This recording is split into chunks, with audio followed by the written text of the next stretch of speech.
Howdy YouTube, today we're taking a look at the Green Lantern Series 3 DC Direct Cyborg Superman. A very cool looking figure, a very hard to find figure.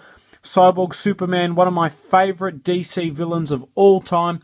I remember reading the comic books when Superman obviously died. Everyone thought he returned and it turned out to be Cyborg Superman, a great story arc. We've got his appearance here. Obviously, later on, where he established himself as a dominant villain. It's interesting, he's got the Rings of Power on his hand.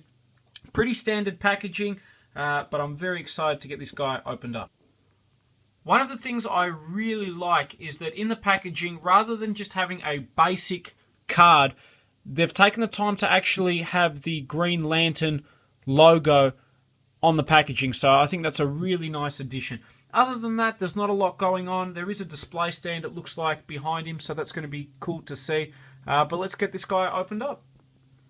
Just quickly taking a look at the back of the packaging, we see the other figures in the set. The Sinestro face looks pretty wicked. It's just a general read-up of the war between the Green Lantern and Sinestro Corps. At the bottom, there is a read-up on each of the characters. Cyborg Superman, of course, Hank Henshaw. Very interesting story behind him. But let's get this guy opened up. And here we have good old Hank out of the packaging. He does come with a very nice Green Lantern display stand, which is very cool. Very happy they included that. In terms of the actual figure itself, he has a very hard time standing up, which is a big drawback, if I'm honest. But there is some really nice detail. I'll bring it forward so you guys can see. That is a fantastic face.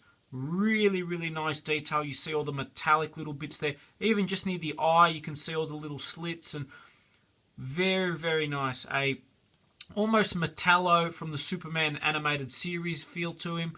Or I guess a Terminator type feel as well. So really, really cool. I love how this guy's turned out. Lots of nice metallic-y detail. Really good paint scheme as well. The only drawback is that he has a very, very hard time standing.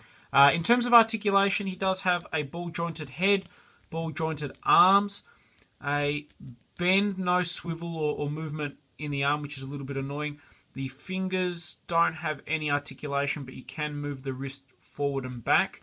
And then the other hand is pretty much the same with the added addition of the swivel. No waist articulation, but there is up here some movement, which is really good to see. And then obviously legs forward and back and bend at the knee. So he's not too bad, especially compared to some of the other figures. I am happy that he isn't pre-posed, although having said that, if you can see, he does have a very hard time standing up. But I guess that's why they've given us the display stand. If you get a chance, absolutely, this guy's worth picking up. He's a great addition to have, especially if you're a DC fan and a Superman fan. He's a really well-detailed figure. He looks fantastic. He's got a decent amount of articulation, and I'm certainly very happy with him. If you get a chance, absolutely pick this guy up.